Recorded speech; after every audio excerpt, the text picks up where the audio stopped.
小姐，今天是什么日子呀？这么高兴？今天是我和我老公的结婚纪念日。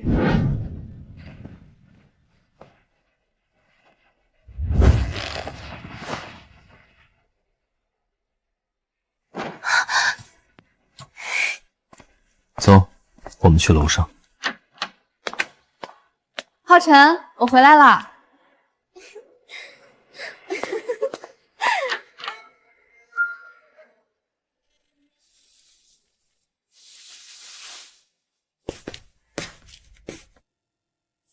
你为什么会在这儿？你们在干什么？我为什么不能在这儿？我们在干什么？你不知道吗？我就是要穿着你的睡衣，躺在你的床上，亲你的男人，怎么样？你干这种龌龊的事情，怎么敢这么理直气壮？你这个贱人！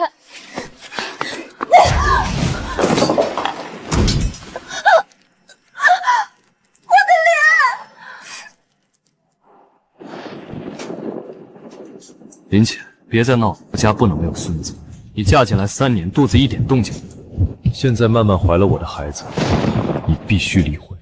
郭浩辰，公司是我们一起创的，这个家是我一手打理，你凭什么说赶我走就赶我走？凭什么？就凭我能给顾家生孙子，就凭你这副鬼样子，浩辰看都不想看。对了，忘了告诉你，你爸妈留下的那套老房子，浩辰已经卖掉了，给我买了一辆跑车。反正你也没用，不如给我和宝宝当礼物。郭浩辰，你怎么干？一套房子而已，曼曼怀着孕受不得委屈。林浅，识相点就把离婚协议签了，我给你10万块，够你回老家过日子。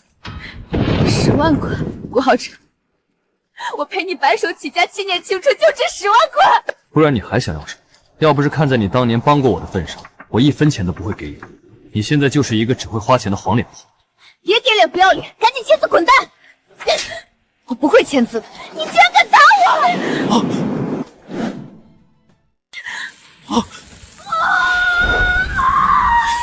原来这7年的情深意重，到头来不过是一场精心策划的谋杀。女人不用那么拼，你照顾好我爸妈就行。曼曼不是故意的，家丑不可外扬，你忍忍。原来我所有的付出，在他眼里都一文不值。醒了。你是顾浩辰的妻子林浅，是我在青云山脚下乱石堆里发现你的，你怎么会从那里掉下来？顾浩辰，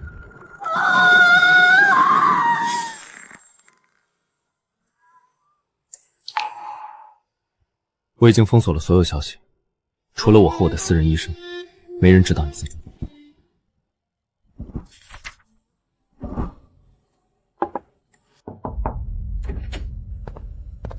陆总，顾浩辰对外声称林浅爬山失踪，警方已展开搜救，但顾家毫不在意。2老已经敲定了下月18日的婚礼，正在挑选场地。还有，知道了，我推他去花园走走。浩辰，医生说是个男孩，这下你爸妈该高兴坏了。当然高兴，等我们结了婚，我就把公司30%的股份转到儿子名下。至于林浅，找不到就算了，就当他死了，省得碍眼。想报仇吗？想，我要让他们失去所有在意的东西，尝尝我受过的苦。我可以帮你。顾浩辰是我最大的对手，我早就想吞掉顾氏，我们有共同的敌人。你想要什么？我要你变成一把刀，插进顾氏的心脏。从今天起，没有林浅，我会给你新的身份、新的容貌，帮你捡回所有丢掉的能力。我答应你。医生，可以开始了。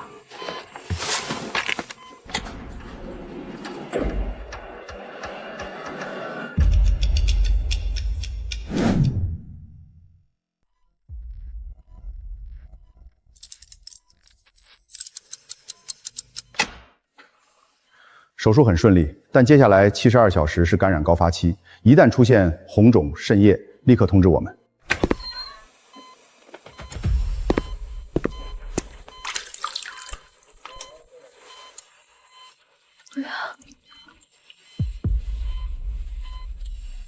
别推我！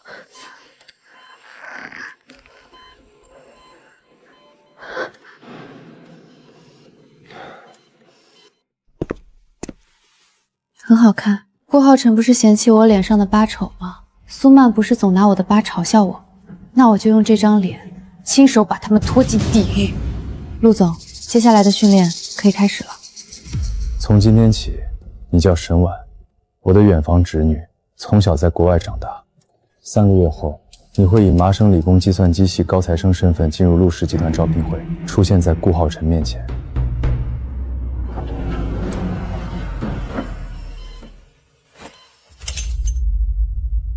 所有训练设备都在2楼书房，时间表贴在冰箱上。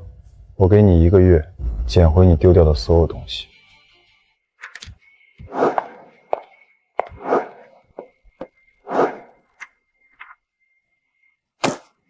答错1个就全部重新背。沈小姐，训练就要有训练的样子，您这一头长发恐怕不是很方便。好的，教练。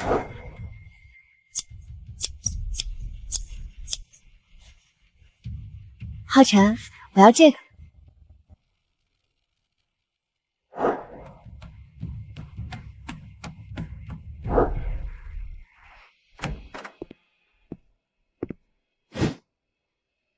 我自己来就可以。别动。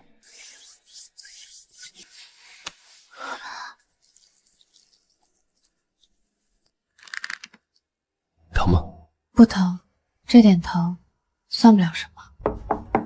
陆总，这是顾氏集团送来的结婚请帖，顾浩辰和苏曼下周6在博悦酒店举行婚礼，邀请您出席。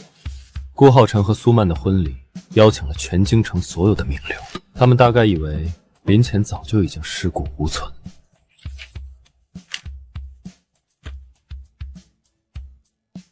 沈婉，有没有兴趣跟我一起去婚礼现场，给他们送一份毕生难忘的新婚礼？当然，我等这一天已经等了太久了。祝顾总、顾太太百年好合！3年了，我终于熬成了名正言顺的顾太太。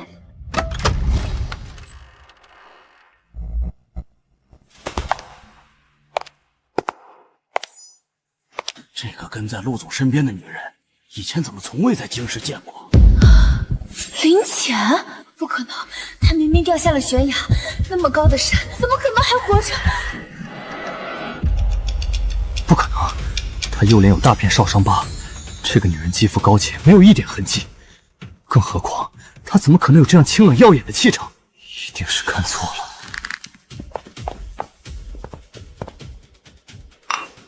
顾总，恭喜！介绍一下，这位是沈婉，我的远房侄女，刚回国发展。顾总、顾夫人，新婚快乐！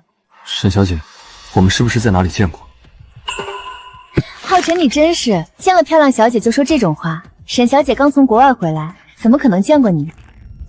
沈小姐看着真眼熟，不知道是哪里人，以前在国内哪个城市待过？我从小在瑞士长大，这是第一次来京师。顾夫人觉得眼熟，可能是大众脸吧。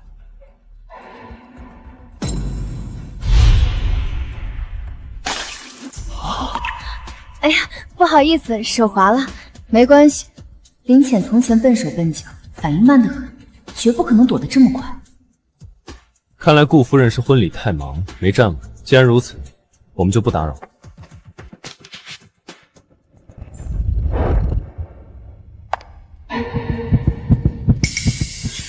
这是专属于我的标记，以后不管你在哪儿，我都能凭着这颗痣找到你。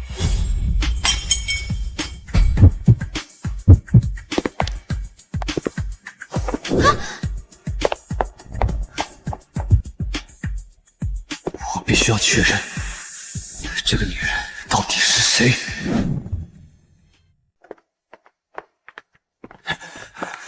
等一下，顾总，这是什么意思？你颈后的痣，天生的。顾总说笑了，这当然是天生的。怎么，顾总认识的人里也有人长在同样的位置？是一颗痣而已，能说明什么？你真的是第一次来京城，我们以前真的没见过。顾总，请注意分寸。沈婉是我的客人，不是你审问的犯人。今天是顾总的大喜日子，丢下新娘追逐，传出去怕是不好听。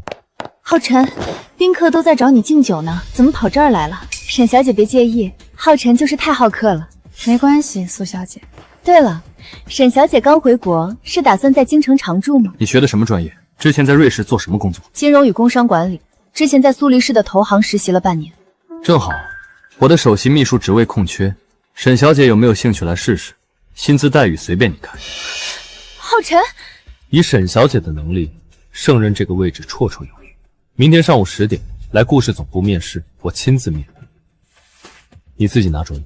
不过顾氏家大业大，确实是个不错的起点。多谢顾总赏识，只是我刚回国，对国内的业务流程还不熟悉，怕担不起首席秘书的重任。没关系，可以慢慢学，明天来了再说。那就不打扰二位了。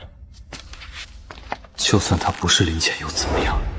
这张脸，这双眼睛，足以弥补林浅死后心里莫名的空落。浩辰，你到底想干什么？你看不出来他长得有多像那个贱人吗？你把他放在身边，就不怕？怕什么？林浅已经死了，尸骨无存。他是沈婉，一个刚回国的留学生而已。就算他真的是林浅，又能怎么样？我能让他死一次，就能让他死第二次。3年灶台磨碎的底气，今天我亲手捡回来。顾氏新能源项目内部财务赶稿，苏曼面试一定会刁难你。这份资料兜底，撑不住随时打给我，不必硬扛。我清楚，这一次我绝不会输。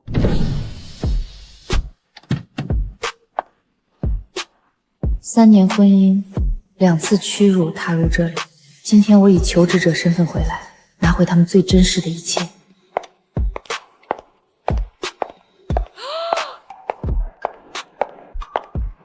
我回来了。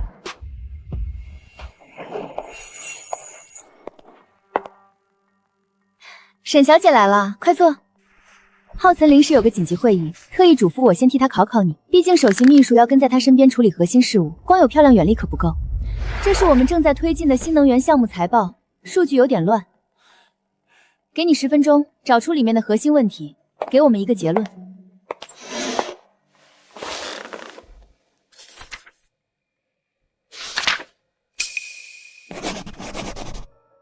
第一，电芯采购成本虚高12%，单一供应商存在垄断风险。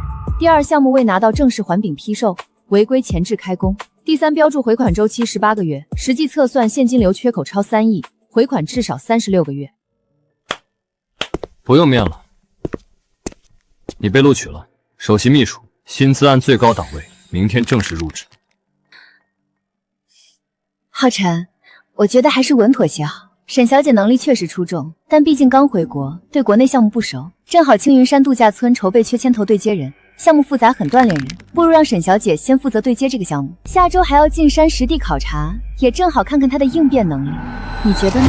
青云山，沈婉，我葬身之地。他故意提这里，是在试探我的身份。没问题，这个安排我接受。常人听到要去偏僻山区考察，多少会犹豫或询问细节，他却连半句条件都没提。到底是职业素养过后，还是这座山对他而言有别的意义？我以为这辈子再也不会踏入那座地狱，没想到复仇第一步就要重回埋葬我一切的地方。回去也好，苏曼、顾浩辰欠我的，还有我失去的孩子，从青云山开始，一笔一笔全部清算。明天出发去青云山，你跟我对接项目，苏曼也去，负责宣传口。好的，顾总，稍后把行程表发您。后山有处断崖，视野最好，能俯瞰整个度假区。就是地方偏，没修护栏。前几个月刚出过坠崖的人命案，你第一次进山，跟紧点。多谢顾总提醒，我会注意。才过去4个多月，林浅坠崖的细节我至今记得清楚。他听到断崖坠崖，竟连眉头都没皱一下，除非这些话对他根本不是新闻。带上，苏曼敢在婚礼上动手，山里没人盯着，他只会更疯。包里放了喷雾和急救包。他还不敢明着来。我不是怕他，是怕你失控。故地重游，别被恨意冲昏头。现在撕破脸，我们这几个月的布局就全废了。放心，比起再战一次悬崖，我更想看他们摔下去的样子。山下安排了人，有事随时打给我。后山那处断崖不是能俯瞰整个度假区吗？不如上去看看，正好规划一下观景路线。苏小姐，那地方就是个光秃秃的崖边，连个护栏都没有。前几个月刚出过坠崖的事儿，太危险了。这么多人在呢，怕什么？沈小姐一直在国外长大，肯定没见过这种深山断崖吧？不去多可惜。也好，上去看看。听说几个月前有个女人就是从这儿掉下去的，摔得连全尸都找不到。你说她要是看见我们站在这儿，会不会气得从底下爬上来？爬上来倒不至于，只不过推她下去的人夜夜听见风声，大概总以为是冤魂所灭。妈妈，只不过推她下去的人夜夜听见风声，大概总以为是冤魂所灭。妈妈，妈妈！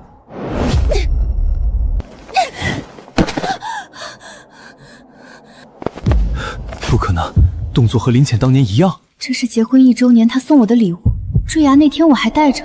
那是我亲手给林浅带上的1周年礼物。你从哪儿捡到的？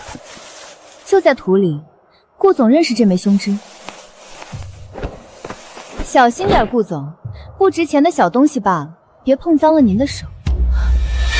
浩辰，这儿风太大了，站久了头疼，我们快下去吧。这枚胸针是我送给前妻的结婚周年礼物，4个月前，她就是从这片悬崖坠下去的，尸骨无存。抱歉，顾总，我不知道是尊夫人的遗物，节哀。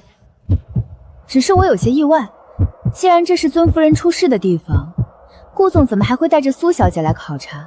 就不怕扰了王者清静吗？如果他是林浅，不可能这么冷静。可如果只是普通留学生，又怎么敢说这种话？下山。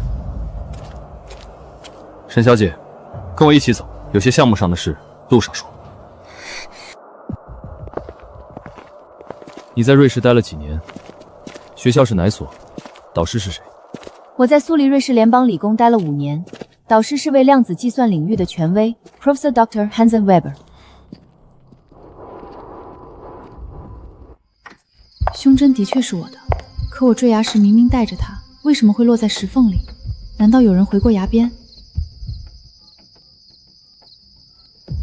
我在崖边捡到了这枚胸针，应该是坠崖时掉的。顾浩辰认出来了，苏曼也慌了。他没为难你吧？没有，只是试探。他现在疑心很重，接下来估计会变本加厉地试探我。你在山上保护好自己。苏曼今天差点摔下去，这笔账他会算在你头上。晚上锁好门，我安排的人就在山下，有事立刻打给我。好。试探也好，刁难也罢，我既然回来了，就没打算退。顾总有什么事吗？我有话问你，你到底是谁？沈婉还是林浅？顾总喝醉了，我是沈婉。是吗？那就让我摸摸看，我倒要看看这张光滑的脸下面到底藏没藏着那道疤。顾总，请自重，我是您的下属，不是您可以随意试探的物件。深夜擅闯女员工房间，传出去，对顾氏的名声，对苏小姐的颜面都不好看。林浅从来不敢这样跟我说话。你很像他，眉眼、侧脸，连说话时的样子都像。世界上长得像的人多了去了，顾总要是念着尊夫人，就该少喝点酒，多陪陪苏小姐。毕竟能陪着您站在人前的，现在是她。有意思，你是第一个敢这么跟我说话的秘书。明天一早下山，项目资料今晚整理好给我。这个女人留不得，必须尽快除掉。他刚走，我在度假村外车里看见他上楼的身影了，没碰你吧？没有，只是借酒试探。他疑心很重，接下来估计还会有动作。按兵不动，顺着他的试探演下去。苏曼明天肯定会在工作上刁难你，不用忍，该反击就反击。顾浩辰吃硬不吃软，你越锋芒毕露，他越舍不得放你走。有事随时打给我，我没走远。沈秘书，这些是青云山项目近半年的报销单据，你今天下班前整理成册，把不合规的都挑出来。浩辰明天开会要用，可不能出错。好的，苏小姐，我会按时完成。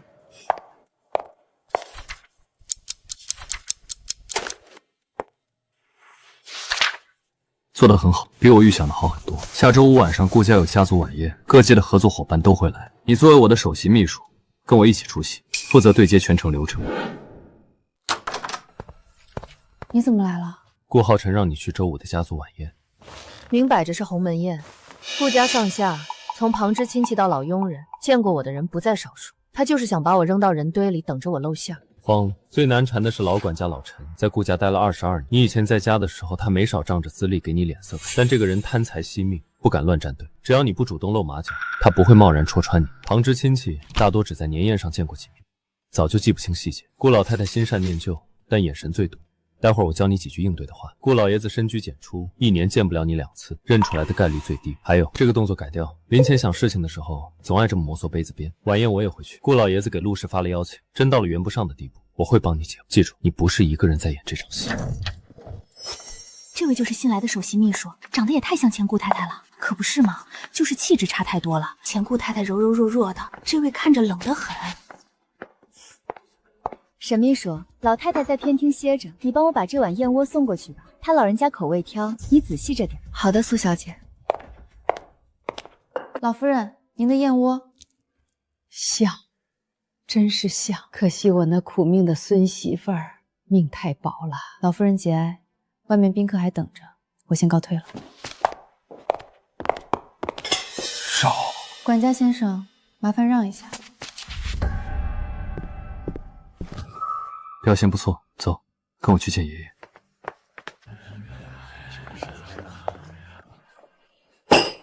浅浅，你没死啊！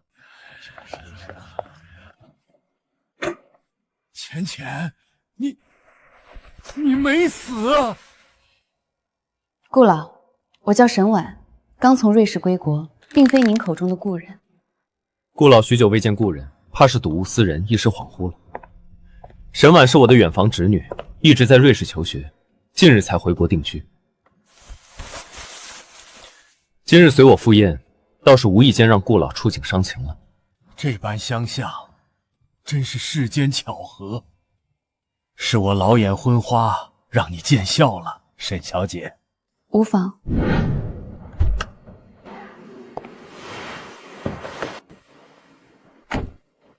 今天幸好你来得及时。我算准了顾家老人念旧，必然会起疑，特意晚走片刻，等着解围。最难对付的是老管家陈福，他在顾家22年，心思缜密，行事谨慎，还极为贪财。他如果怀疑你，不会轻易当众戳穿你，但会私下疯狂试探，搜集证据。接下来在公司万事谨慎，别露出半点旧日习惯。他永远比我想的周全，这早已超出了商业盟友的本分。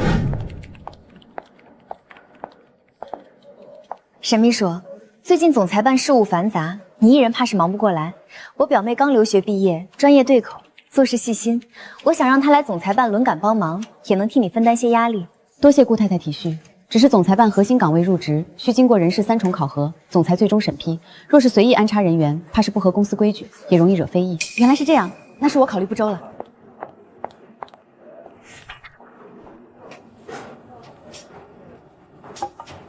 太像了。苏小姐，我敢笃定，这位沈秘书的一举一动、细微习性，全是少奶奶的样子。她根本不是什么归国新人，她就是林浅。太太，我敢肯定，她就是林浅。她就是林浅？这怎么可能？4个多月前，我亲眼看着她摔下悬崖，连搜救队都说尸骨无存。可老陈在顾家20多年，对她习性了如指掌，绝不会凭空乱说。她真的没死。他整容换了身份，是回来报仇的。他回来想干什么？夺回顾太太的位置，还是要让我和顾浩辰为坠崖的事付出代价？不行，这件事绝对不能让顾浩辰知道。我要自己找到证据，当众撕下他的假面，让他再死一次，永绝后患。新能源供应商预付款单，按流程需3天审核，对方等着进料催得很紧。等下把单据放进浩辰代签的文件里，他不会细看，我后续跟他打招呼，好处少不了你。这家公司是我表哥的，林浅之前多次闹事，我看你能撑多久。表哥的公司回归走付款孔道，这是拿我当背锅的。好的，顾太太，我记下了。难道真不是？不对，他最会装温顺，指不定是在演戏。就这点手段也敢来试探我，直接驳了洛人口实，顺着他的意，最后背锅的是我。按制度走，挑不出半分私人恩怨的痕迹。供应商资质不符，未达付款节点，单据从总裁办流转而来。怎么会捅到内审这里？完了，这下全完了。浩辰，我就是看供应商着急，想让流程走快一点。规矩就是规矩，公司制度是摆设吗？总裁办文件通道是你用来走后门，公私不分，添乱。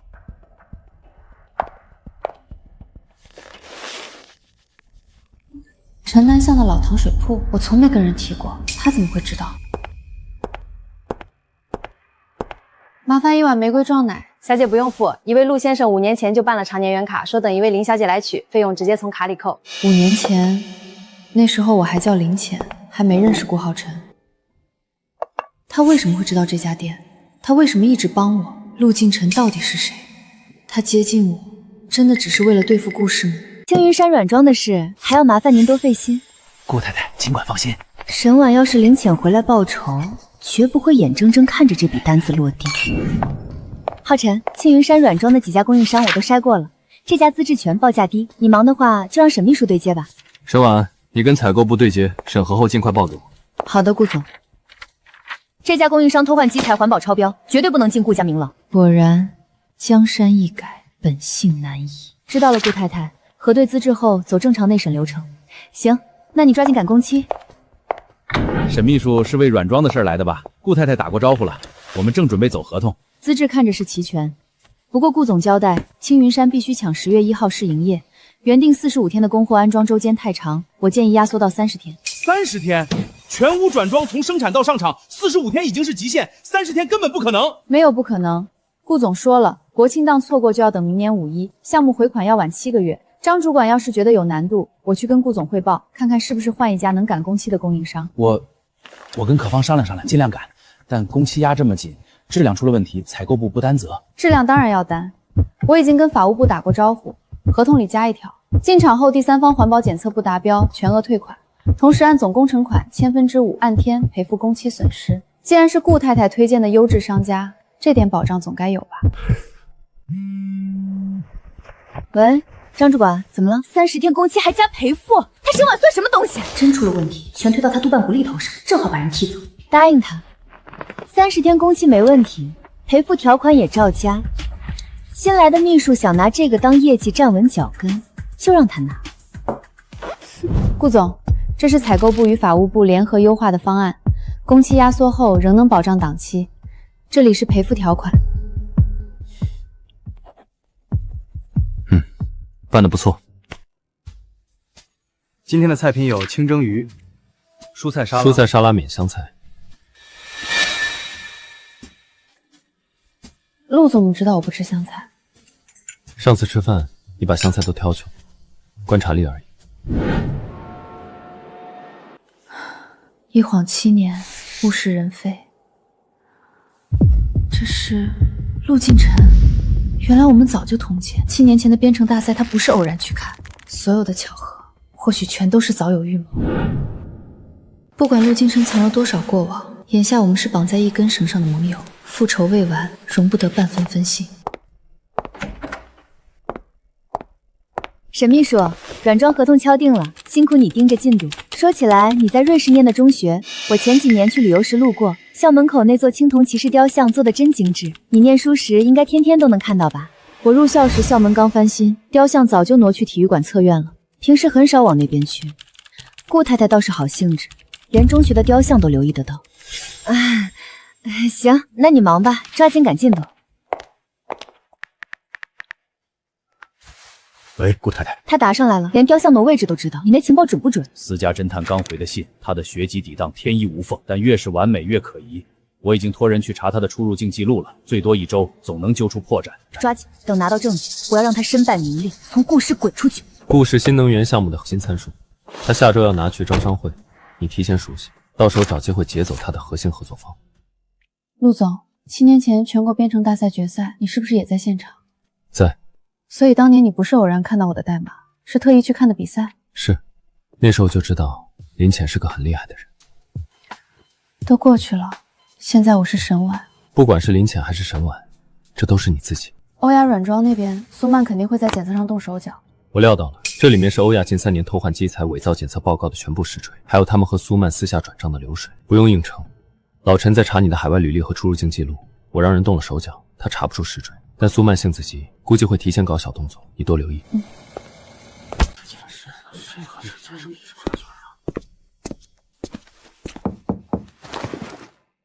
沈秘书，你怎么解释？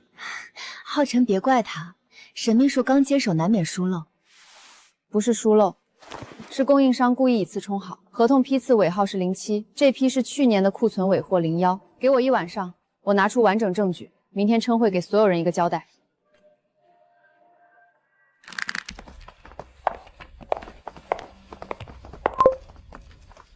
你今晚借着送老宅文件的由头留在公司，盯着沈婉。他要是敢偷偷改单据，立刻拍下来。明天我让浩辰直接开了他。路过楼下，看到你灯亮着，玫瑰撞奶还有虾饺，先垫2个。糖水铺的玫瑰撞奶，他怎么知道我爱喝？证据我带来了，欧亚原厂的出库存间内部发货聊天记录，还有采购部张主管收好处的转账流水，都在里面。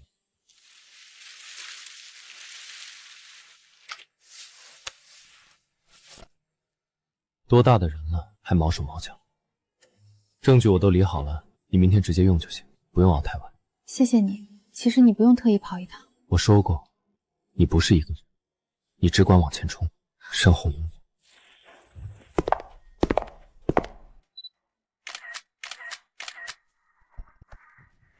除了供应商以次充好，还有一件事，这家欧亚散装是顾太太当初亲自筛选力保资质过硬的推荐上家，如今出了这么大的纰漏，恐怕顾太太也难辞其咎。你推荐的好商家，我之前怎么跟你说的？公私分明，你就是这么做的。我就是看着报价低，我也不知道他们会做这种事。够了！从今天起，公司所有项目你不准再插手，回去好好反省。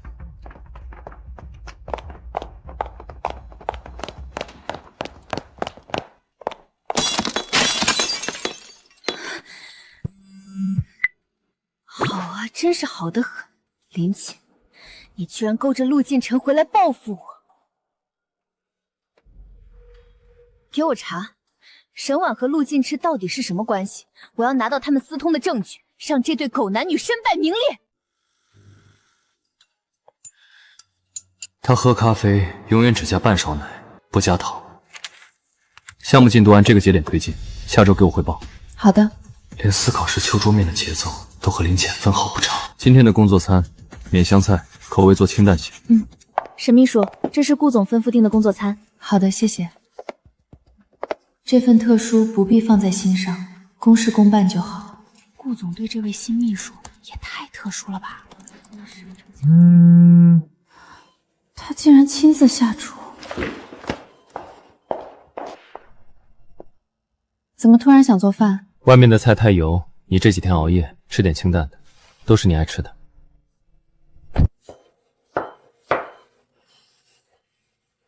我来执菜吧。不用，你站着就行。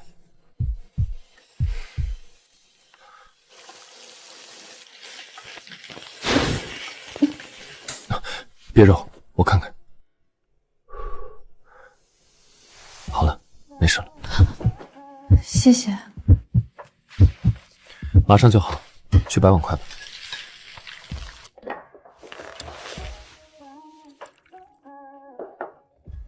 你怎么知道我爱吃这些？当年编程大赛庆功宴，你坐在角落，只夹这几道菜，记住。原来他注视了我那么久。我来洗，你去歇着，小心。心跳好快。蹲了2个小时，总算抓到把柄了。沈秘书年纪轻轻，能力的这么出众，这杯酒总得给王总个面子吧？喝了，咱们下周就签意向书。王总，沈秘书待会儿要开车，这杯我替他。顾总怜香惜玉，是我考虑不周了。动作和林浅一模一样。顾总，沈秘书，车准备好了。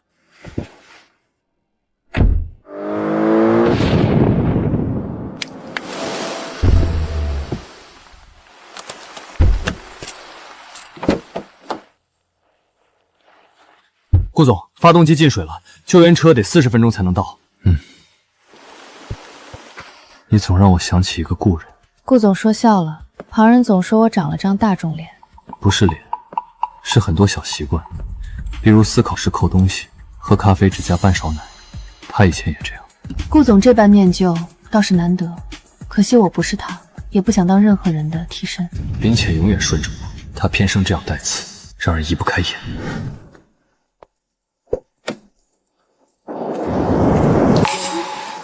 不能失态。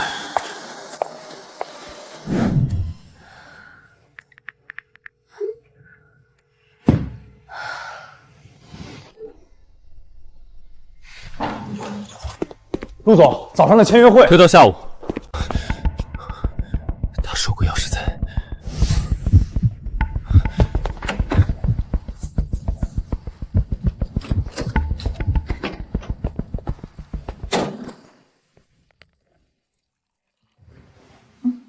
别推我，没事了，我在。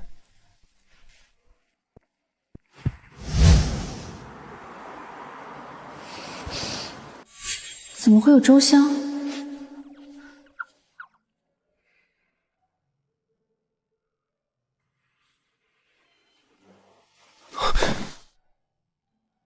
醒了，怎么不穿鞋？昨晚烧的厉害，一直在说梦话。都梦见什么了？不记得了。梦见有人推你，你一直在说别推我。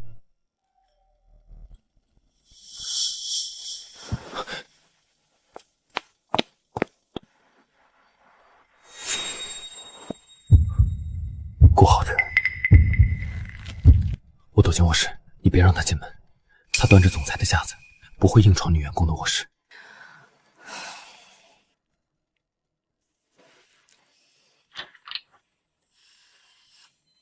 顾总怎么来了？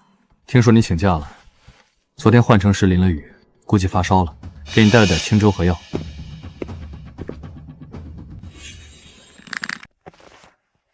你家里还有别人？没有啊。顾总说那件外套，我表哥早上过来送东西，临时接了个电话，急着走，落下的。说好了晚上过来拿。要按说明吃，工作不急，好好休息。嗯。太可疑了，这个女人到底藏着多少秘密？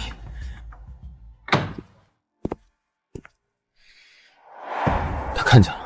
看见了，我说是表哥落下的，暂时糊弄过去了。但顾浩辰疑心重，估计已经怀疑我了。没事，怀疑不等于实锤。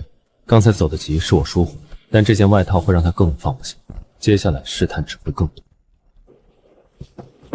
下午别在家闷着，带你去城郊马场散心，病刚好，总绷着复仇那根绳不行。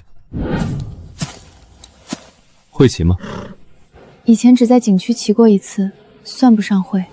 我教你，抬脚，踩稳马锭。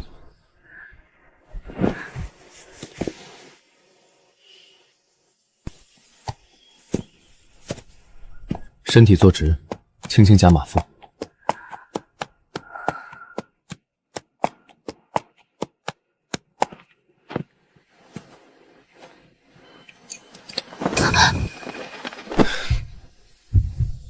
小心点。谢谢。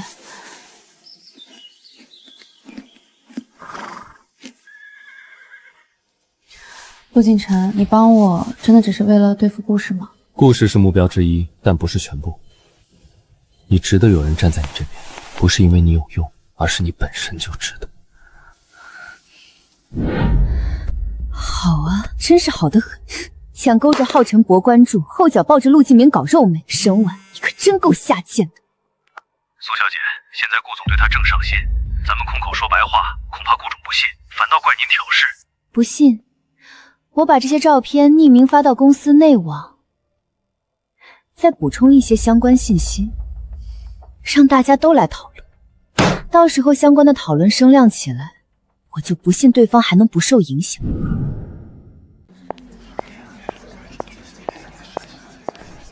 沈秘书早。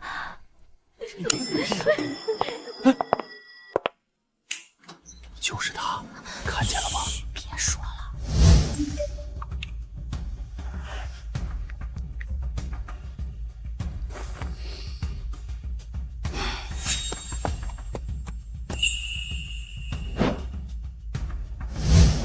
苏曼的动作比我预想的快。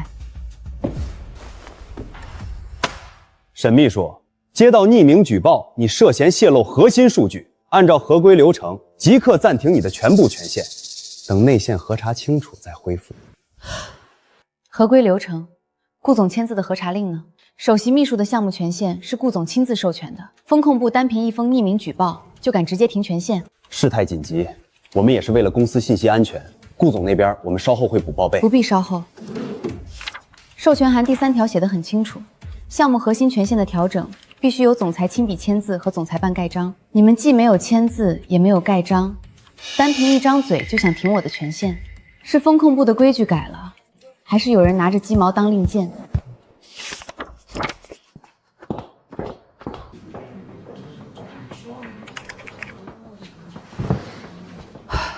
沈姐，你太厉害了，我刚才都怕他们来硬的。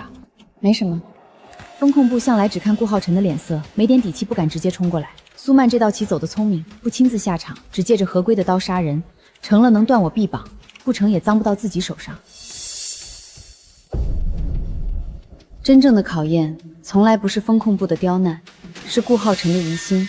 流言像颗种子，种下去总会生根。您好，来一趟总裁办公室。好的，我马上过去。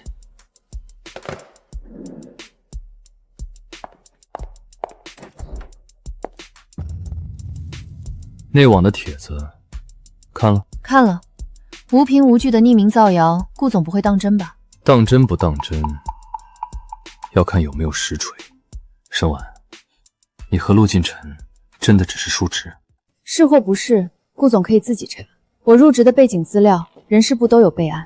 至于项目数据，从我接手到现在，没有出过一次纰漏。顾总要是因为几句流言就质疑我的能力，那这个首席秘书，我不做也罢。急什么？我就是随口问问，我的人轮不到外人说三道四。我已经让人事部严查发帖 IP， 造谣者直接开除，项目权限你照常拿。谁再敢拿流言说事，让他直接来找我。他的信任从来都有条件，今天护着我，是因为我还有用。是他的掌控欲不允许自己的人被非议，可真抓到证据，第一个下手的也会是他。没用的东西，连个刚入职的丫头都搞不定，我让你停他权限，你连门都没进就被怼回来了。顾氏养你们这群饭桶有什么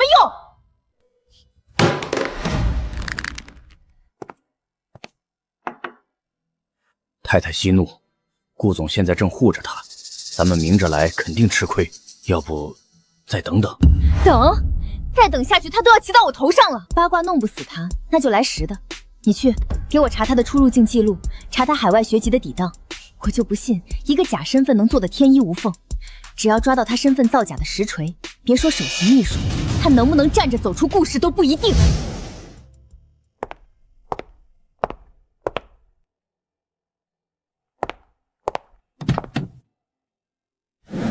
内网的事，谢谢你。不用谢我，发帖的是老陈的备用机，证据我已经匿名发给顾氏内审部了。人事部查不到的东西，内审能查到。闷了一天，出来透透气。今天风控部的事处理得很好。其实我没想到苏曼会借合规的刀下手，是我疏忽了。不是你的问题，暗处的冷箭防不胜防。我说过，脏东西我来处理，你只管往前走。那些细碎的温暖，早就在心底融出了口子。我承认，我动心了，是真真切切对着这个男人的心动。我是从地狱爬回来的人，一身泥泞，满手伤痕，前路全是刀光剑影。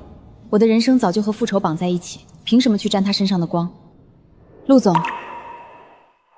今天的事多谢你费心，不过以后这种事我自己处理就好。你我是盟友，走得太近反而容易落人口实，耽误了我们的计划就不好了。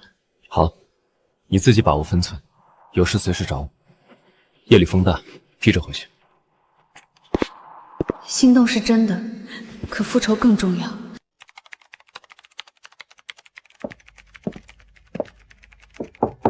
晚上有空吗？巷口那家私厨，项目首轮落地，算庆功。后续2轮融资的对接细节，也正好趁这个机会聊透。说是聊工作，实则大半是试探。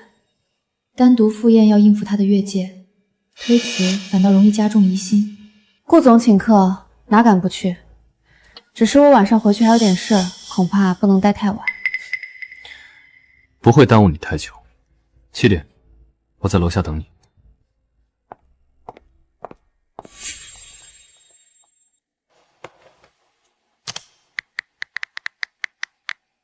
顾总约了私厨聊项目，7点定位发你，不用担心，就是聊工作，结束我自己回去就行。结束前半小时告诉我，我去接你。去查巷口那家私厨的位置，晚上提前备车待命，把我今晚8点后的程全部推后。好的，陆总。二魂融资的估值预期，我这边初步定在这个数，供应链的风险也要提前管控。我核对过上游3家核心代工厂的产能数据，锁死物料备货周期。沈婉，你知道吗？每次跟你聊工作，我都有种错觉，好像回到了7年前。那时候我和他一起创业，也是这样，对着一张白板聊到半夜。顾总太抬举我了，能跟您的故人相提并论，是我的荣幸。不一样，他没你这么锋利，永远温温柔柔的，什么都顺着我。可我现在才发现，太温顺了反而记不住，反倒是你这样有棱角的，越看越……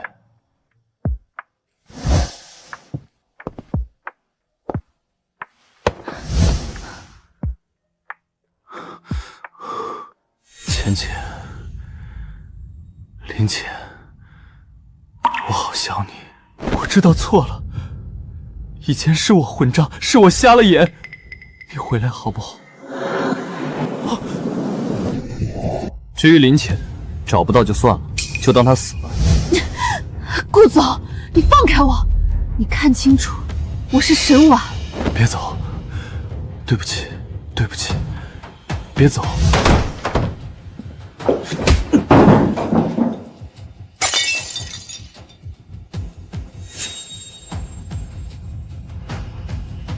陆晋晨，你怎么会在这儿？谁让你进来的？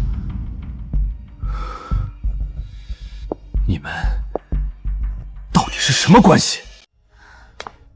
顾总喝多了，失态了。我和陆总是叔侄关系，他不放心我一个人晚归，过来接我。叔侄？叔侄关系需要半夜闯包间护着你，少拿这套鬼话骗我。陆晋晨，他到底是谁？你心里清楚。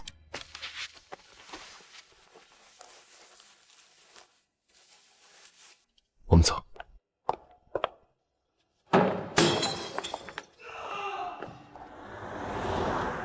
他气的是顾浩辰坏了复仇的布局，还是仅仅因为看见我被别人抱住？我们不是叔侄关系，你知道的。我知道，我们是盟友关系。真的，只把我当盟友看吗？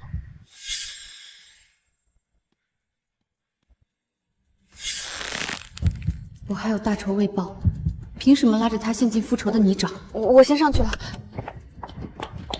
我从17岁等到24岁，等了整整7年，不差这几天。总有一天，他会卸下所有防备，亲口承认我们的关系不只是盟友。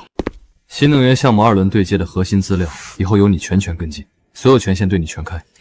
多谢顾总信任，我会跟进好的。从前的林晴永远温顺，可他偏生冷淡，越冷越想靠近。这组核心数据再复查一遍，下班前给我最新的竞品资料，你参考着点。所有数据都核对过3遍，调整项标在了第2页侧边，顾总可以直接过目。陆总直接闯进去把人带走了。顾总酒醒后也没提问责的事，反倒今天一早就把新能源核心权都给了沈秘书。好，孤男寡女半夜同车，他到底是来当秘书还是来偷人的？老陈，你让检测机构出一份合格报告，催着沈婉签字确认。等他签完字，你再匿名把建材超标的实锤捅给质检站和本地财经号。您是说让他背审核失职的黑锅？不止，再添点他收供应商回扣的假证据，到时候全公司上下都看着，浩岑就算再护着他，也得按制度把人开了。咱们全程躲在后面，半分嫌疑都沾不上。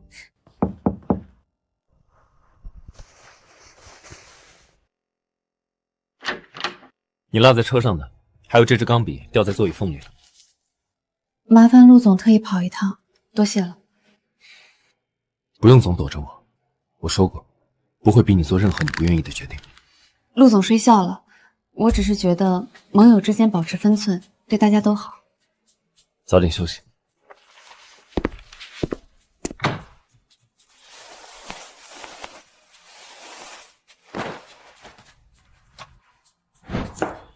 这都是你自己。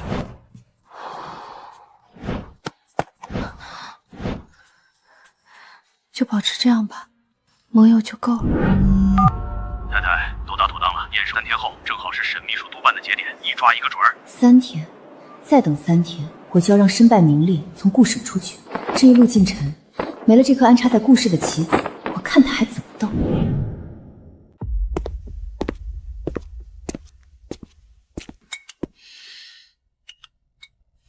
都安排妥当了，待会儿项目组的人会跟着帮腔，拿国庆开业压他，不怕他不签。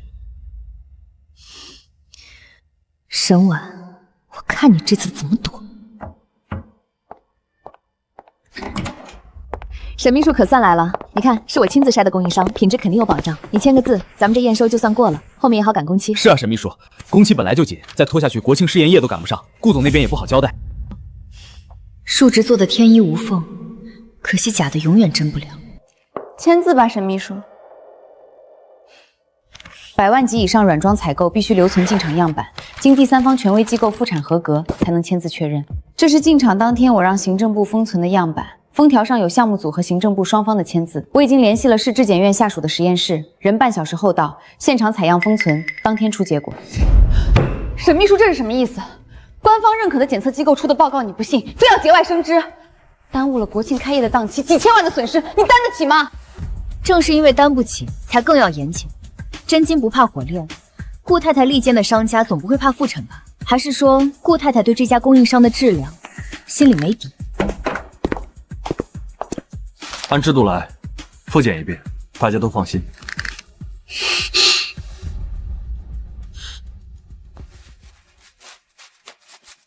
陈管家，我包里有涉密的项目文件，不方便外人碰。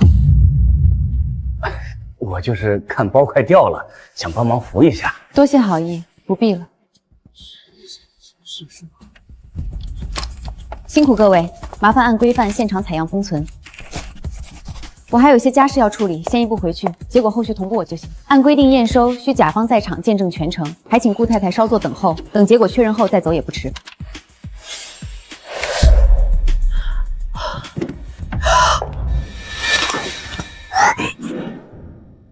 3倍超标，欧亚软装以次充好，伪造检测报告，骗取顾氏项目资质。除此之外，这些只能说明采购有问题，跟我有什么关系？我就是推荐了供应商，谁知道他们胆子这么大，敢造假？沈婉，你别想把脏水泼到我身上。近半年来，欧亚老板分3次向苏曼私人账户转账，合计58万。对应软装招标、合同签订、板材进场3个节点，备注全是周转款。只有陆敬晨能在这么短的时间内调出私人账户流水。苏曼，你解释一下。我就是借给他周转一下。浩辰，我真不知道他们敢换材料，我也是被骗了。你看在孩子的份上，原谅我这次好不好？孩子，你拿着孩子当挡箭牌的时候，怎么不想想项目黄了，孩子以后靠什么？我3令5删不准你插手公司的事，你就是这么听的？从今天起，你不准再插手顾氏任何事务。顾家对外应酬、家事打理，全部移交老夫人那边的人。看在孩子的份上，我保留你顾太太的名头。再敢有下一次，你就搬去老宅反省。孩子生下来也不用你养。是他，林浅。后续事宜移交法务和采购部，按章程处理。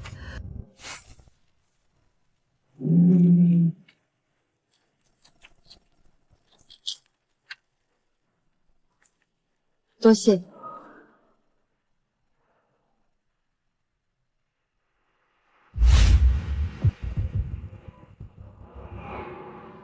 老陈，你去给我查林浅当年的就医记录，市医院烧伤科的病历，他婚前的所有体检报告，还有他生过的那场大病的住院底档。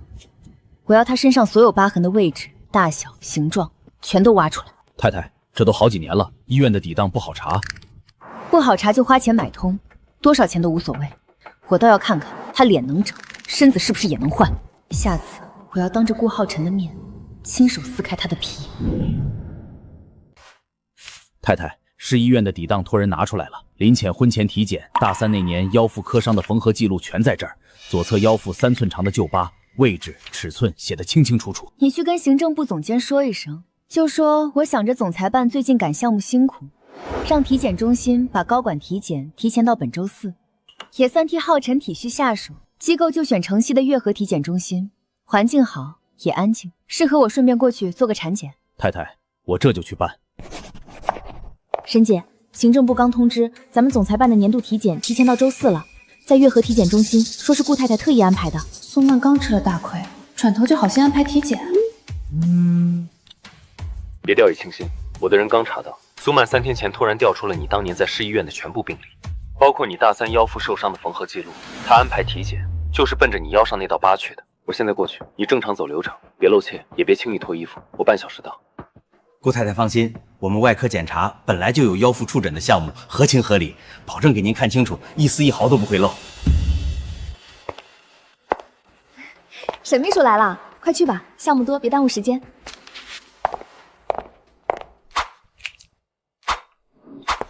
外套脱了，进里间帘子后面站好，把上衣撩到肋骨下面，背对我。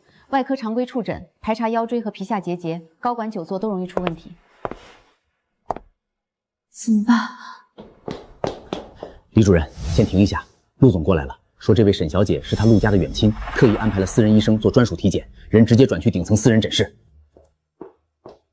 沈小姐，实在不好意思，陆总特意交代了，给您安排了顶层的 VIP 私人诊室，由特聘专家接诊。您这边请，我带您过去。有劳院长了。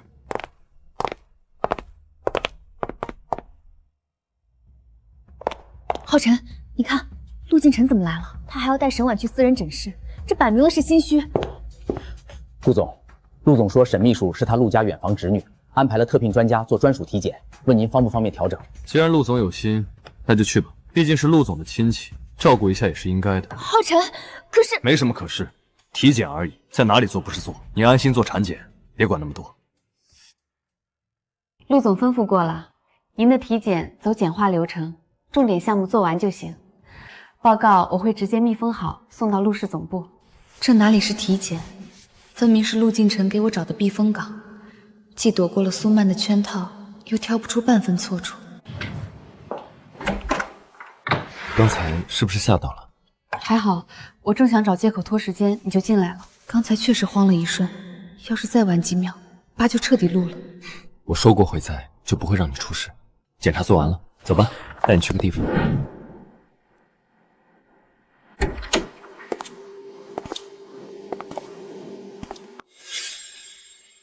这些怎么会在你这儿？7年前，编程社招新，我第一次见你。你站在白板前写代码，扎着高马尾，认真的样子特别可爱。那时候我就想，这个女生怎么连写代码都这么好看？我准备了很久，想在决赛后跟你表白。可庆功宴那天，我看见顾浩辰先一步捧着花走到了你面前。我早已记不清当年的庆功宴细节，只记得那时顾浩辰的热烈追求，我懵懂心动，顺理成章地走到了一起。后来你们结婚，我就没再出现过。可我总放心不下，顾浩辰是什么人，我比你清楚。他出轨苏曼的第2年，我就开始收集证据，想等你哪天清醒过来，能帮你干干净净的脱身。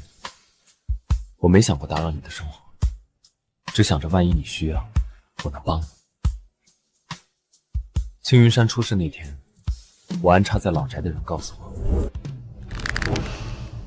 你们3个一起上了山，苏曼还带了人守在他边，我疯了一样开车往那边赶，可还是晚了一步。我到的时候，只看见你从崖边掉下去的背影。我在山底找了3天3夜，翻遍了整片林子，找到你的时候，你浑身是伤。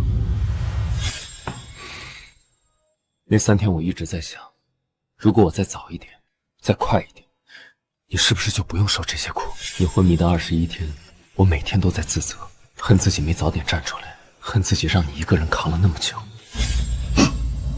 林浅，我喜欢你7年了，帮你复仇，从来不是因为要对付顾氏，是因为你受了太多委屈，吃了太多苦。我想为你讨回公道，想让你好好活着。我不想只做你的盟友，我想站在你身边，想以后所有的事都跟你一起扛。陆金晨，我知道你有顾虑，我不用你现在就答应我，我等你，多久都可以。给我点时间，让我再想想。7年都等了，不差这一时半刻。这是最终树标 PPT 和报价微调方案，全程由你保管。一会儿上台前再核对一遍。树标环节你配合我答疑，别出纰漏。顾总放心，我会盯紧的。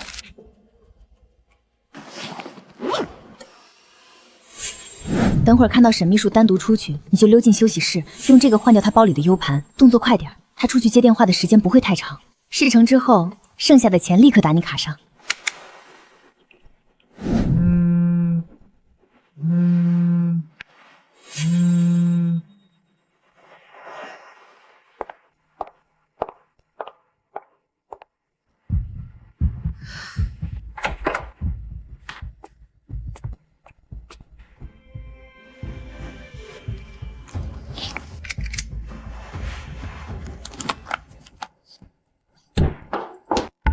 沈婉一个秘书，绝不会想到带记录仪，就算事后查监控，也找不到人。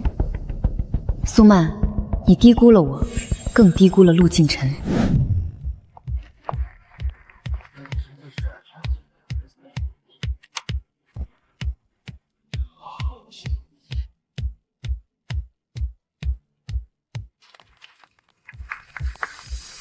怎么会？明明已经换掉了 U 盘，为什么一点事都没有？还好早有打算，早就在酒店存了几份备份，还随身带了一份。替换的那个本来就是我故意留的空壳诱饵。本次陆氏的方案不走行业常规保守路线，我们这次的方案报价较行业基准下罚8个百分点，同时配套3年免费运维。我们还制定了关于县区配套落地完整计划。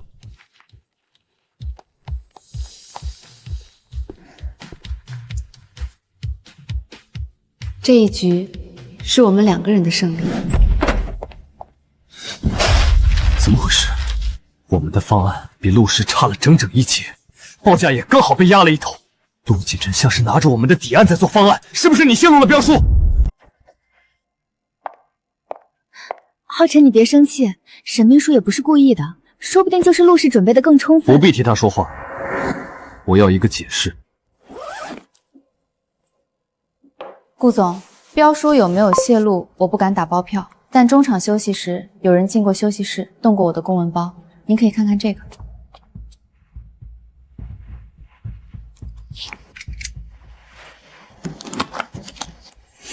有人想在树标文件上动手脚，栽赃沈婉工作失职，是谁指使的？浩辰，你看我干什么？我怎么知道是谁？说不定是竞争对手派来的。是不是你？查了就知道。我已经让行政部去查这个服务员的身份和近期转账记录了。公共监控虽然拍不清脸，但能拍到他是从嘉宾席方向过来的。立刻去查这个服务员的身份，还有侧门监控。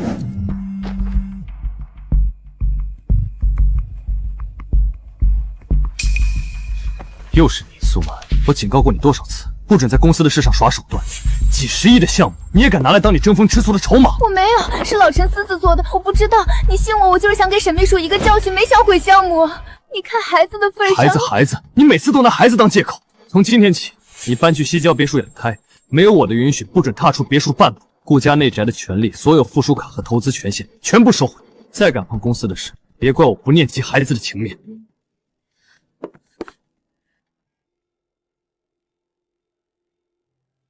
为什么他刚好带了记录仪？为什么陆氏的方案刚好踩中顾氏短板？这一切会不会太巧了？你先回去吧，后续工作明天再说。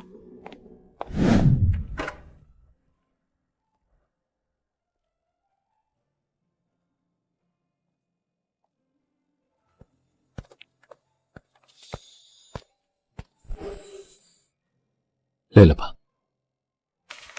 刚在便利店买的，温的。你胃不好，别喝冰的。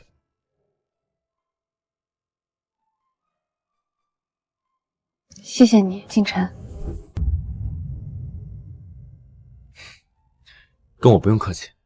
接下来顾浩辰疑心会更重，苏曼也不会善罢甘休。别硬撑，有事随时找我。去查沈婉入职以来所有和陆敬恒的接触记录，查这次的标书到底是从哪漏出去的。我要知道她到底是陆金池的远房侄女，还是他安插在我身边的一把刀。青云山开业方案今晚要终稿，辛苦加个班，我陪你一起对。这已经是本周第3次临时加班，与其说是赶项目，不如说是变相看管。刚下班，郭浩辰最近盯得很紧，开业前可能不方便见面。我在你公寓楼下买了玫瑰撞奶，温的。你怎么来了？不是说最近避嫌吗？就看你一眼，看完就走，别给自己太大压力，万事有我。再等等，等开业典礼结束，等大仇得报，一切就都好了。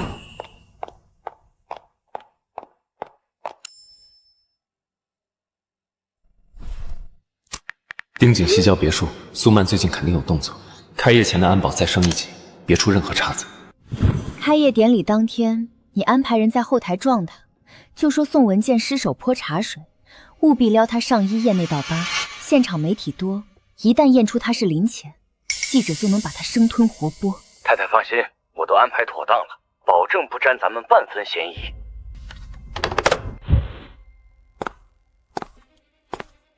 沈婉也配抢我的位置，毁我的人生，简直是做梦。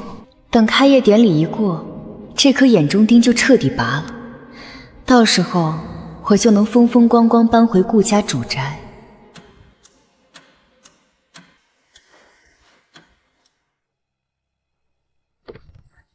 谁啊，大半夜的？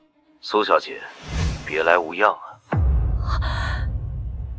你是谁？我是谁不重要，顾总心心念念的孩子到底是谁的种，你心里比谁都清楚。给我打100万封口费，3天内见不到的钱，我立刻捅去顾浩辰面前，让你从顾太太的位置滚下来。你胡说八道什么？孩子就是浩辰的，你少在这血口喷人。是不是胡说？你自己知道。昌磊这个名字，苏小姐不会忘了吧？要不要我把你们当年的聊天记录发给顾总瞧瞧？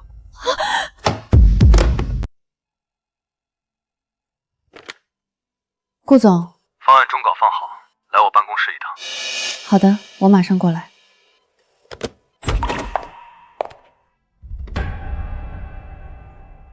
别装了，浅浅，你就是林浅，对不对？顾总喝多了，我是沈婉。你要是没别的工作，我先出去了。还嘴硬，我倒要看看你腰上那道疤是不是也跟林浅长得一模一样。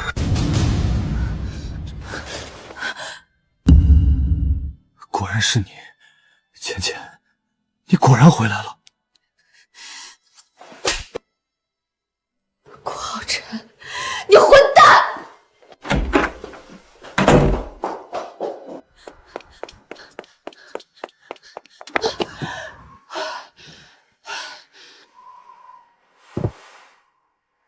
身份暴露了，他看见了那道疤，所有伪装、蛰伏都成了笑话。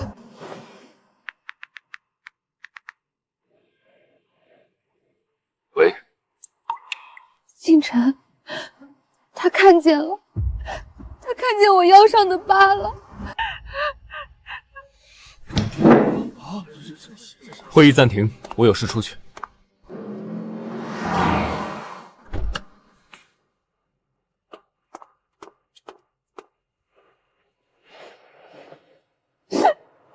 没事了，别怕，我在。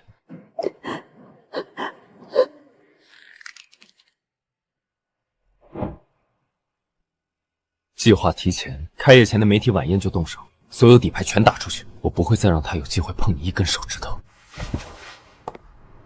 7年守着他，还是让他受了这种屈辱。这一次欠他的，我要连本带利全讨回来。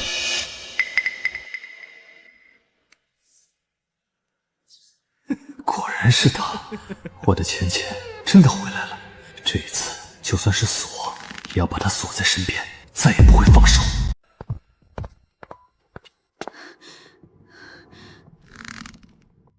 苏太太终于肯露面了，100万，准备好了吗？100万？你疯了！我现在被禁足，手里根本没那么多钱。我找你是想让你帮我教训个人，事成给你10万，够你潇洒了。10万，打发叫花子呢。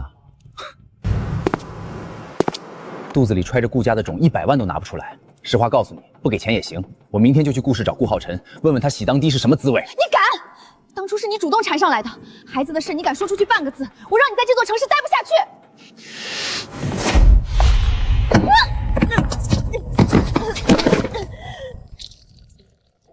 孩子，我的孩子。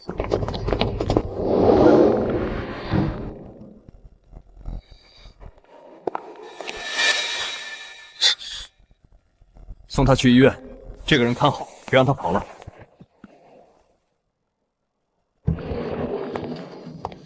顾总，孩子没保住，苏小姐身体太虚，需要好好休养。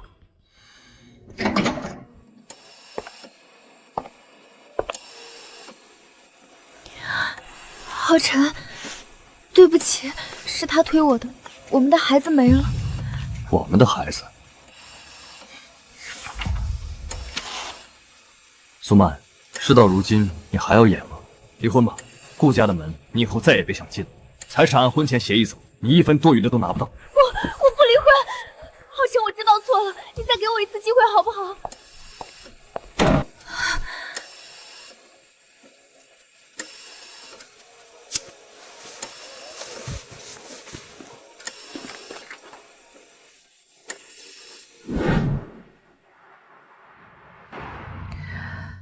苏曼流产的经过就是这样了。我知道了。这些都是他们咎由自取，跟你没关系。我只是觉得，人走错一步，真的会毁了一辈子。请问青云山项目下一阶段的招商规划会侧重文旅还是商业地产？下一阶段我们会以文旅为核心，配套轻奢商业业态。这位沈秘书年纪轻轻，谈吐倒是稳得很，毕竟是瑞士回来的精英，顾总眼光确实准。具体方案后续会统一对外公示。苏曼被逼到绝路，今晚绝不会安放。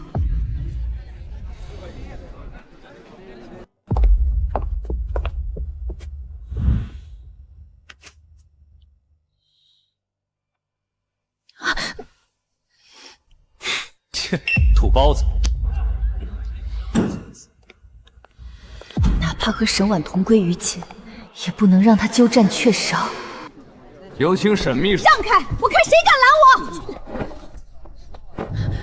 各位媒体朋友，今天我要揭穿一个惊天骗局。站在顾总身边的这位沈秘书，根本不是什么瑞士归国精英，他是林浅，是死了快1年的顾浩辰前妻。他整容换脸，潜伏回顾氏，就是为了报复顾家。苏曼，你疯了！立刻给我下去！我没疯。这是林浅大3摔车的就医记录，他左侧腰腹有一道3寸长的旧疤，还有陈叔你上来当着所有人的面说他到底是不是林浅？这位沈小姐的言行举止、生活习惯和当年的少奶奶分毫不差。我在顾家20多年，绝不会认错。你不敢说话是不是？你就是心虚。有本事你现在就撩开衣服，让大家看看那道疤，看你还怎么装！苏小姐，当众诽谤煽动舆论是要负刑事责任的。你因婚内私挪公款、任人唯亲被停职，怀恨在心、恶意报复的这套把戏，是不是觉得没人能拆穿？你少转移话题，我说的是他的身份，他就是林浅。身份问题，稍后自然会有公证文件说明。但你贪腐渎职、构陷他人的账，不如现在先算清楚。各位，在回答身份问题前，我想先请大家看几份实证。苏曼女士任职期间，利用顾太太身份安插亲信，收受合作方回扣合计58万元，因偷换劣质材料，造成顾氏直接经济损失超1000万。她屡次针对我，不过是因为我接手项目后查到了她贪腐的实锤。是伪造的，都是他和陆建成合伙伪造的。去年深秋内下山，我在鹰嘴崖看见2女一男拉扯，穿白裙子的姑娘被另一个女人往崖沿吊，人就没影了。那天我开车拉货路过，看见崖边停着顾家的车，脸我记不清，但车牌号我记得清清楚楚，就是顾家那辆黑色轿车。这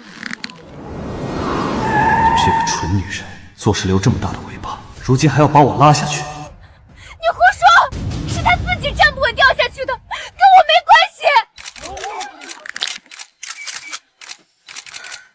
我已经故意杀人未遂、职务侵占、诽谤等多项罪名向警方报案，所有证据都已同步提交司法机关。苏曼女士，我们接到故意杀人未遂案报案，有证人指认你涉案，请你配合我们回去接受调查。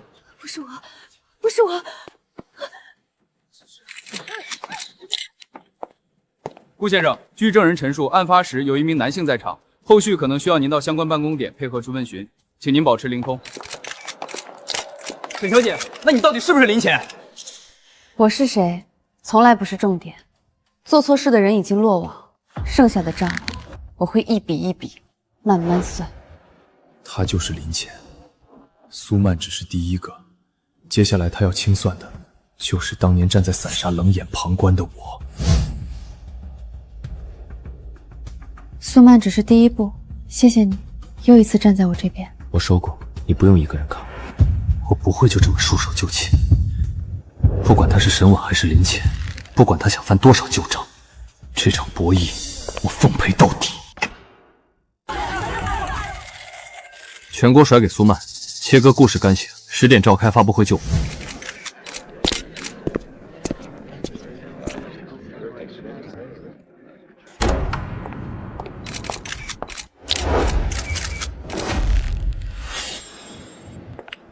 顾总着急撇清，恐怕还为时过早。苏曼的账算完了，接下来该算你我之间的了。这些都是我这大半年以秘书身份经手整理、暗中留存的实锤。你骗我上青云山逼签协议，苏曼推我坠塌时，你就站在旁边看着，转头你宣告我死亡，吞掉了我名下所有公司股权。一派胡言！这些文件全是你伪造的，你身份不明，擅闯会场，我现在就报警抓你！身份不明，你想看相关内容，我遂你的意。等他签了字，就没人挡着你进顾家大门了。他要是不肯签，软的不行来硬的，他那种情况，逼一逼就。我明明处理了相关记录。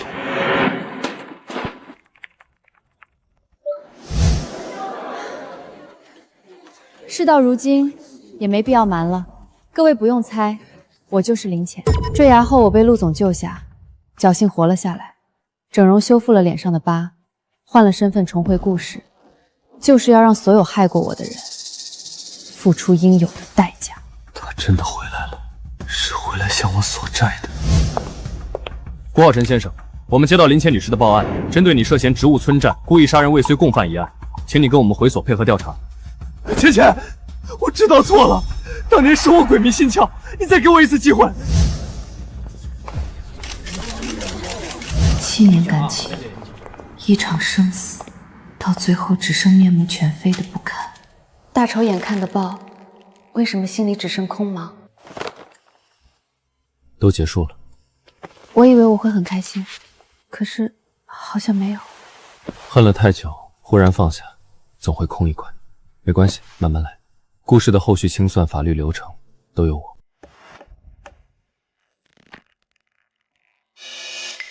我来之前已和陆敬晨通过气，他的车就停在巷口。浅浅，你终于肯见我了。有话直说，我没太多时间。我知道当年是我混账，是我对不起你。苏曼已经判了，我也落到今天这个地步，一切也该消了。故事是我们俩白手起家拼出来的，你不能眼睁睁看着他垮。只要你肯出具刑事谅解书，撤掉民事部分的诉讼，我把公司49%的股份转到你名下，我们好歹夫妻一场，给彼此留条后路，行不行？后路？当年我在崖底摔得半死的时候，你给我留过后路吗？顾浩辰，你今天求我不是知错了，是走投无路了。何况你早就把核心资产转到海外账户了吧？顾氏空壳一个49%的股份，拿来抵债都不够。你拿空话换我的谅解书，这笔账算得真精。所以你一直在耍我，你整容换脸回来，处心积虑接近我，就是要把我踩进泥里，对不对？林浅，你够狠！我告诉你，我不好好，你也别想安生。你放开！跟我走。故事是我的，你也是我的。就算我身败名裂，你也别想跟着陆敬晨撇干净。郭浩辰举报后尘期间当众滋事，故意伤害，单凭这一条就能立刻收监。你要是想在看守所里等着开庭，大可以继续闹。陆敬晨，这是我和他之间的事，轮不到你插手。他早就和你没关系了。今天的事我们可以不追究，但从现在起，你再敢靠近他一步，我会让律师追加一条寻衅滋事，你自己掂量。你们等着。疼不疼？我早说让我陪你进来，你偏要自己先谈。我没事，本来想多套几句资产转移的细节，没想到他这么快就失控了。录音够了，剩下的交给法务和审计，不用你再冒这种险。下次再想见他，必须我陪着。陆金晨，幸好有你。我说过，有我在，不会让任何人再伤害你。顾浩辰数罪并罚，判了8年，顾氏破产。苏曼上诉被驳回，维持12年原判。过去1年，活着的就是复仇。现在恨意散了，我反倒记不清林浅该过什么样的日子。爸妈，欺负过我的人都得到报应了。以前我总想着报仇，现在仇报了，我反而有点慌了。你们放心，我会好好活下去的，把咱们家丢掉的东西一点点挣回来。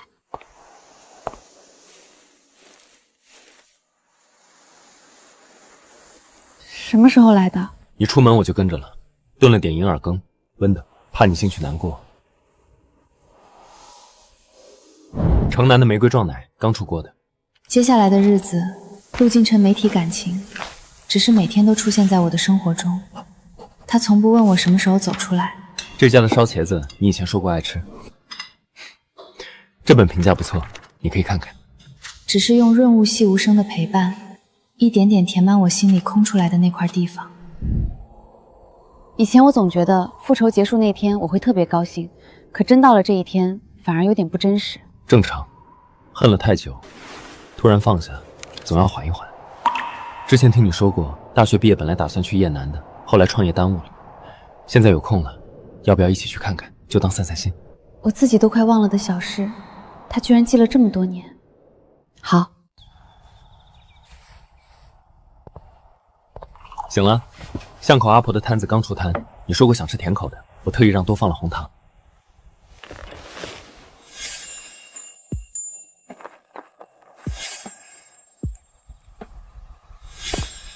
带你去逛逛。这些天的温柔陪伴，我都清清楚楚看在眼里，我的心早就偏向你了。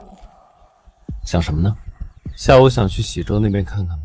稻田正好黄了，沿着环海西路骑过去，风景挺好的。好啊，都听你的。一路风景这么好，我倒要看你能忍到什么时候。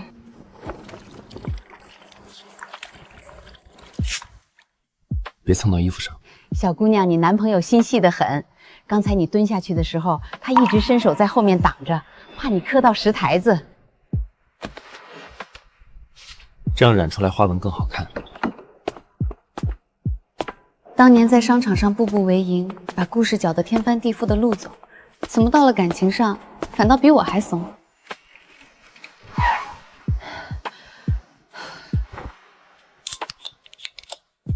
那时候没来雁南，那是因为公司刚起步，天天加班写代码，一拖再拖，到最后就不了了之了。现在来也不晚，我知道那个约定，当年还查过黎阳的踪略，还想着能不能偶遇你。前面喜洲的粑子很好吃，要不要尝尝？算了，不急，我倒要看看你能忍到什么时候。快过去躲躲。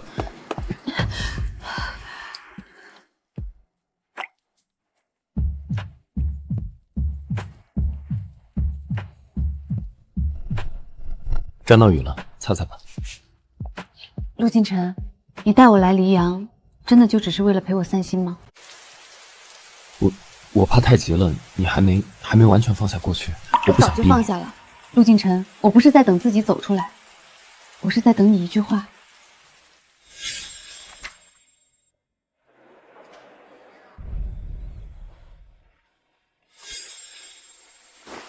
林浅，对不起，让你等了这么久。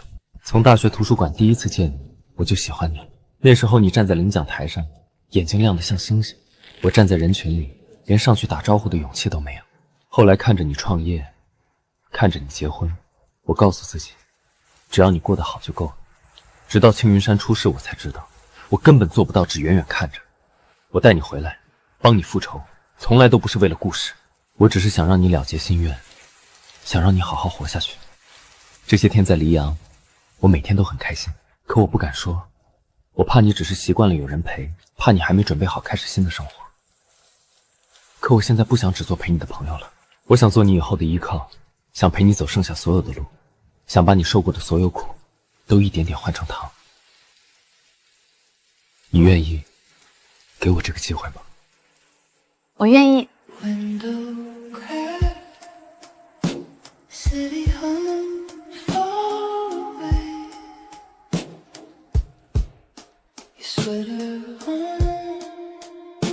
But it's my name